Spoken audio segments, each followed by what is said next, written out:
दोस्तों जय हिंद। जैसा कि आपको पता है कि सीटेट 2020 बहुत जल्दी होने वाला है और उसी को ध्यान में रखते हुए हम जो सीटेट 2020 की श्रृंखला है वो चला रहे हैं। और उसी में मैं आपको पर्यावरण अध्ययन पढ़ा रहा हूँ और उसमें मैंने आपको क्लास 3 की और क्लास 4 की एनसीईआरटी कंप्लीट करा दी है। और इनसे जितने भी इंपॉर्टेंट क्वेश्चन बन सकते थे वो बताए हैं मैंने, और एक्स्ट्रा फैक्ट भी जोड़ने की कोशिश की है। अगर देखनी है तो लिंक इसका डिस्क्रिप्शन में है, जाके देख लीजिए। क्लास 5 मैंने स्टार्ट कर दिया, उसमें एक चैप्टर यानी कि एक पार्ट नंबर 1 करा दिया है। आज हम 2 देखेंगे और अगले देखेंगे, ठीक है। तो अब क्लास 5 की एनसीईआरटी बुक चल रही है, तो इसे आप बहुत ध्यान से देखिए। वीडियो बहुत इंपॉर्टेंट होने वाला है सीटेट पर्यावरण अध्ययन के लिए। ये प्राइमरी लेवल के लिए होता है। जूनियर लेवल के लिए साइंस की आपके शिकायतें आती रहती हैं कि सर साइंस कराइए, तो बहुत ही जल्दी आपके लिए साइंस मिलने वाला है। और एक इम्पोर्टेंट न्यूज़ ये है कि आप लोग फ़ोन करते हैं कि अभी सीटेट की कोई कंफर्मेशन डेट आई है कि नहीं आई है। तो अभी जो डेट चल रही है 5 नवंबर है, जो भी है वो फेक है पूरी तरीके से। ऐसी न्यूज़ पर आप ध्यान न दें। जो भी ऑफिशियल डेट आएगी वो मैं आपको एक वीडियो के माध्यम से बता दूंगा, ठीक है। तो चलिए स्टार्ट करते हैं।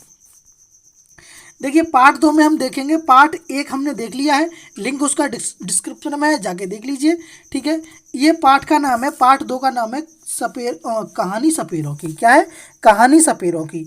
अब इसी में जितने इंपॉर्टेंट पॉइंट थे वो मैं बता रहा हूँ आपको क्या क्या थे इसमें। पार्ट में मैं थोड़ा आपको जोड़ना चाहूँगा, तो मैं बता दूँ कि देखिए इस पार्ट में सपेरे यानी कि सांप से लेके जो सांप होते हैं, सपेरा होते हैं, उनको किस भाषा में जाना जाता है, कहाँ कैसे जाना जाता है, भारत में किस तरीके के सांप है, तो वही इस पार्ट में डिटेल दी गई है। तो उसी से पॉइंट मैंने बनाने की कोशिश की है, तो आप देखिए, ठीक है। चलिए देखिए, पाठ का नाम है कहानी सपेरों की। क्या है?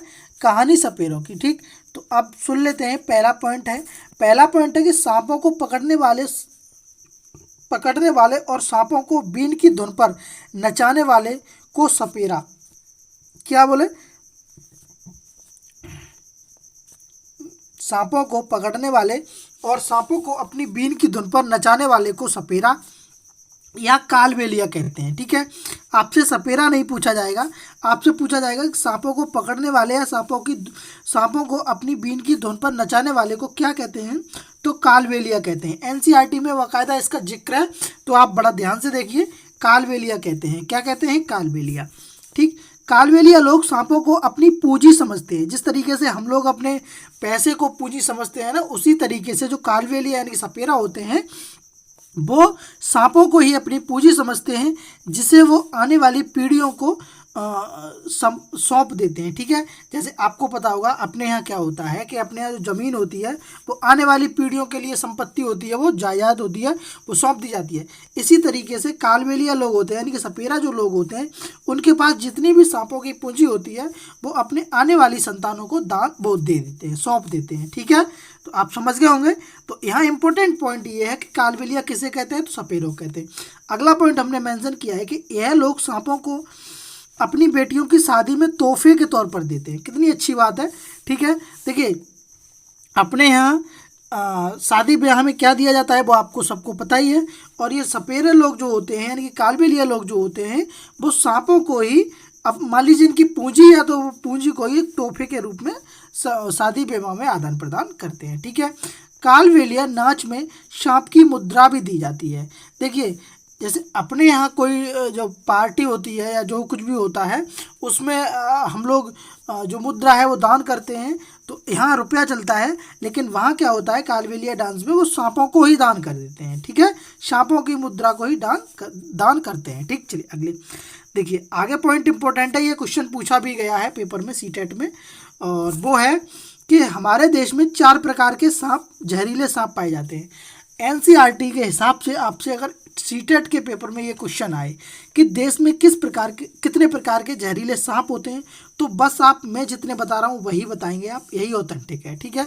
तो देखिए हमारे देश में 4 प्रकार के सांप होते हैं, नाग, कुरैत, दुबोइया और अफैया।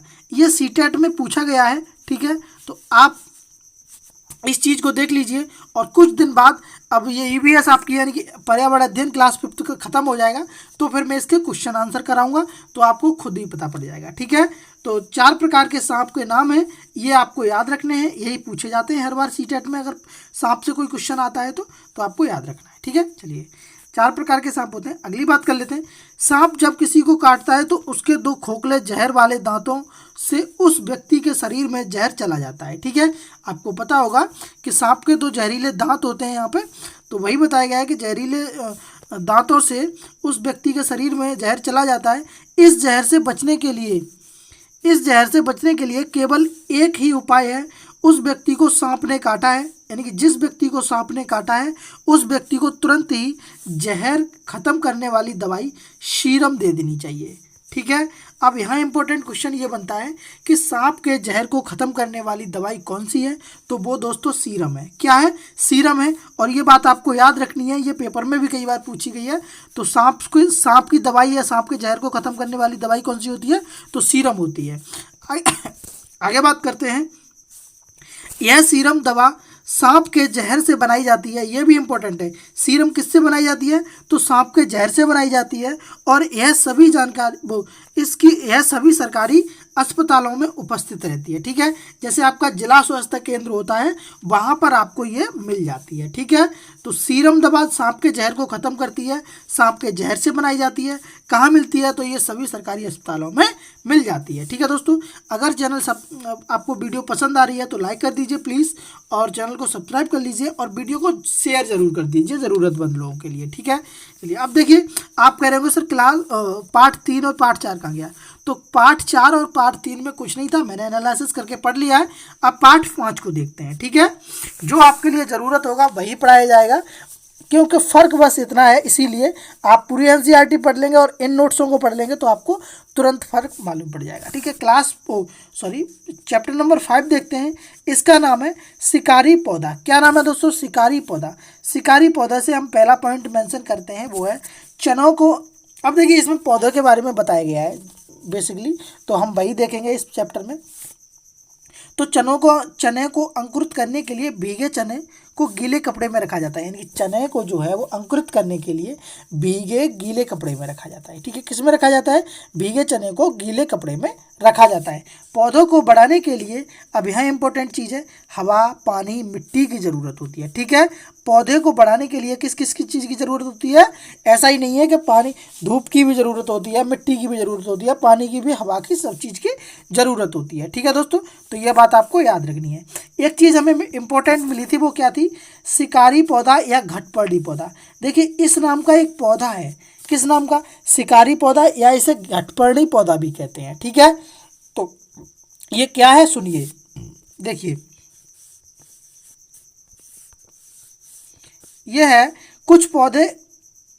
कुछ ऐसे पौधे भी होते हैं जो चूहे, मेढक, कीड़े मकोड़े और छोटे छोटे जीवों का शिकार करते हैं। इन पौधों में निम्फेंथिस सबसे मशहूर है। देखिए, शिकारी पौधे और घटपर्णी पौधे एक जाति है, पूरी तरीके से आप कह सकते हैं। ठीक है, और उसमें आप कह सकते हैं पौधा एक जाति है। ठीक है, आपको पता है, तो उसमें एक नाम मशहूर है जो चूहे, मेढक, कीड़े मकोड़े को खा लेता है। ठीक है, उसका क्या नाम है? निम्फेंथिस नाम है। क्या नाम है दोस्तों? निम्फेंथिस नाम है, ये आपको याद रखनी है। ठीक है, चलिए आगे बात करते हैं। यह निम्फेंथिस जो नाम का पौधा है, ये वाला जो कीड़े मकोड़ों को खाता है या कीड़े मकोड़ों को शिकार करता है, यह ऑस्ट्रेलिया, कहाँ पर? ऑस्ट्रेलिया, चित्र में देखिए, इंडोनेशिया और भारत के मेघालय राज्य में मिलता है। ठीक है, अपने भारत की बात करेंगे तो मेघालय राज्य में मिलेगा। देखिए, आपको पता है कि ये कर्क रेखा है, देखिए मैं यहाँ बता देता हूँ, ये कर्क रेखा है। ठीक है, और ये कर्क रेखा है, ये मकर रेखा है, और ये कर्क रेखा है, ये भूमध्य रेखा है, और ये मकर रेखा है। ठीक है, तो मकर रेखा पर आपका ऑस्ट्रेलिया बसा हुआ है। तो ऑस्ट्रेलिया में क्या है? ऑस्ट्रेलिया में ऑस्ट्रेलिया में मिलता है, इंडोनेशिया में मिलता है, और भारत के मेघालय क्षेत्र में मिलता है। ठीक है, आप यहाँ देखेंगे तो यूँ करके यहाँ पर जो क्षेत्र, ये मेघालय है, तो मेघालय क्षेत्र में जो है वो निम्फेंथिस नाम का पौधा, ये घटपर्णी पौधा मिलता है। ठीक है, इसका आकार लंबे घड़ी जैसा होता है, ये घड़ा है, ठीक है। इसका आकार जो है मैं आपको यहाँ बना देता हूँ और चित्र में भी देख लीजिए। इसका जो आकार है वो इस तरीके का होता है, ठीक है। इस तरीके का इसका आकार होता है दोस्तों, ठीक है। तो इस तरीके का आकार होता है। इसके ऊपर पत्ते का ढक्कन लगा होता है, इस तरीके से एक ढक्कन लगा होता है, इसके ऊपर ढक्कन लगा होता है, इस तरीके से एक ढक्कन लगा होता है। इस घड़े से खास प्रकार की खुशबू निकलती है और जिसकी वजह से कीड़े खींचे चले आते हैं। पौधे के अंदर पहुंचते ही कीड़ा अंदर फंस जाता है और वह बाहर नहीं निकल पाता, ठीक है दोस्तों। देखिए एक बार फिर हम बता देते हैं। जैसे मान लीजिए ये पौधा है, ठीक है, ये आपका पौधा है, ठीक, ऐसे करके ये मान लीजिए ये आपका पौधा है और इसके ऊपर ये एक ढक्कन लगा हुआ है। तो इससे एक विशेष प्रकार की खुशबू निकलती है जिससे कीड़े जो है वो इसकी तरफ चले जाते हैं और कीड़ा कोई जहाँ चला जाता है तो फिर ये ढक्कन जो है वो बिल्कुल बंद हो जाता है। इस वजह से आपको एक ये क्वेश्चन कई बार पूछा गया है कि घटपड़ली पौधे किसे कहाँ कहाँ पाए जाते हैं। तो ऑस्ट्रेलिया, इंडोनेशिया और भारत के मेघालय राज्यों में पाए जाते हैं, ठीक है।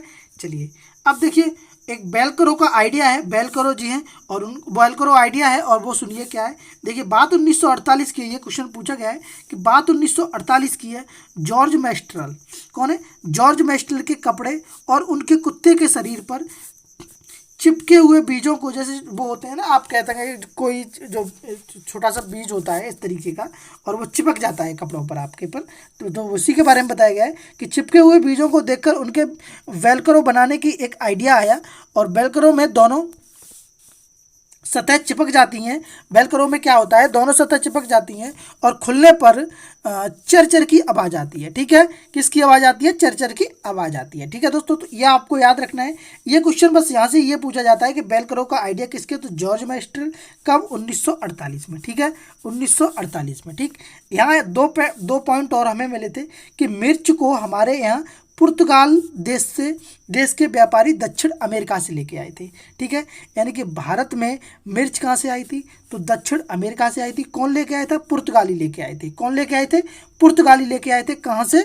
दक्षिण अमेरिका से। पुर्तगाल कहाँ है दोस्तों? पुर्तगाल है यूरोप में। कहाँ पर है? यूरोप में। तो आप कह सकते हैं कि यूरोप वाले दक्षिण अमेरिका जो है महाद्वीप है वहाँ से लेके आए थे, ठीक है। भिंडी अफ्रीका महाद्वीप से आई थी। कहाँ से आई थी? अफ्रीका महाद्वीप। अफ्रीका महाद्वीप मैं एक बार बता देता हूँ। देखिए इस तरीके से आप देख लीजिए, यहाँ पर बस ऐसे मेंशन कर देते हैं ऐसे करके यूँ, ठीक है। ये भूमध्य रेखा है और ये करके ऐसे करके ये अफ्रीका महाद्वीप है ये, और ये है, और देखिए तो ये एशिया है, ये यूरोप है। क्या है दोस्तों? ये यूरोप है और ये उत्तरी अमेरिका है और ये दक्षिणी अमेरिका है। क्या है? दक्षिणी अमेरिका। और ये अफ्रीका है और ये ऑस्ट्रेलिया है, ठीक है।